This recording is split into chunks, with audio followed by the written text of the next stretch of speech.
One of the things we want to talk about, though, in this show is short sales, okay? And the reason why we're talking about short sales is because I think it's very appropriate because it happens a lot. A lot of people still aren't aware of short sales, or maybe they have a lot of questions in regards to them. And John, in our earlier segment of the show, in our first segment of the show, was talking about loan modifications. So, with that said, if you've missed that segment, you could definitely, like I said, go to the roundtableradio.com, check out the podcast, and check out the video of that when that is up. But, short sales, I've still been seeing quite a few trickle in, John. Oh, yeah. Yeah, and a lot of them are shying away now because they hear the nightmares. But if you have a realtor team, a real estate team that knows what they're doing and can get enough time to close them with a lender, then it should be an easy transition. It really should be. It really I mean, they should be called long sales because, and that's a joke in the industry, because they take a long time. They really do. The way it works, basically, I'm just going to give it to you in a nutshell, okay? Because it's a pretty boring subject, all right? But the way a short sale works is, let's say that you bought the house at $300,000. And today it's worth $200,000. I mean, we're not going to see such drastic numbers like that because the market's up so high, but just an example.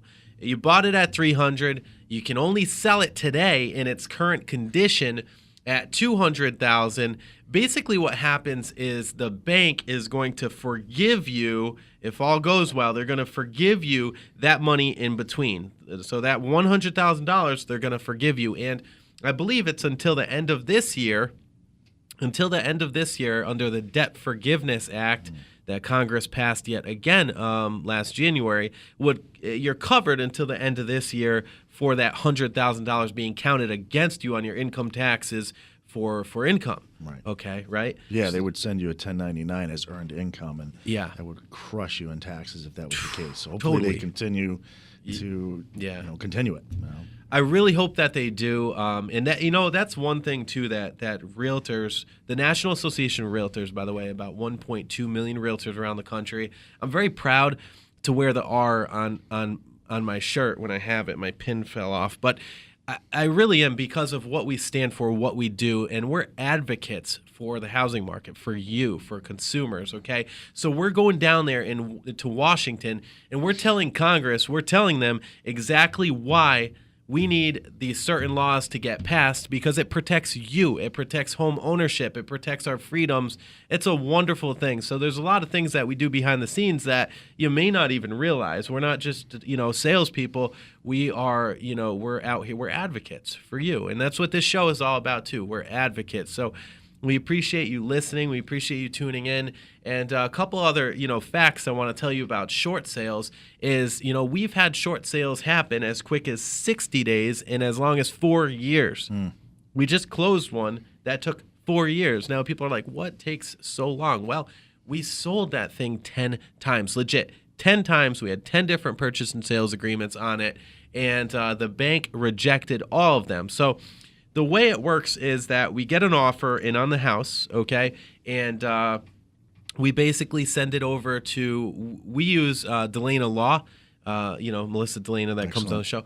She is awesome. We use Delana Law. She's a short sale negotiator as well as a real estate attorney. And what she does is her office works with the bank to find out exactly what they'll take, okay? So, even though the house is worth $200 today in today's means, they may not be able to take that. The bank may decide, like, look, we can't afford to take that much of a hit. Like, we're only willing to do $220, and the house won't appraise at that or whatever. So it's a dead deal, done. So what do you do in that instance? Well, you've already tried the loan modification. So what else do you do? Well, you may have to find a renter. A lot of people don't realize this. Find a renter maybe to live in the house, and if they can cover your whole payment, well, then maybe you'll be okay. Maybe you can go live with family for a little while, okay?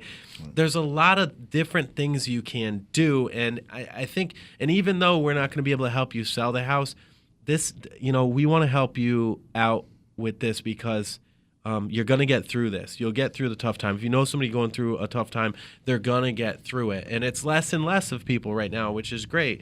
But it was big at one time, and it's still affecting a number of people here in Rhode Island, okay?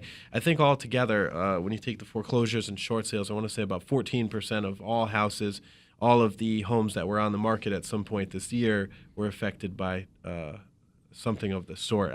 That sounds high. Short sale, that seems high. Yeah, it was lower than that at one point. I know. Distressed properties, is that what you're talking distressed about? properties is what I'm talking about. At one point, when that renewed homes program. It was hard. I mean, there's still a little bit of money left. 2% were foreclosures, right? Yes, and approved short sales, and it was hard to actually find them because that weren't slanted or complete foundation troubles.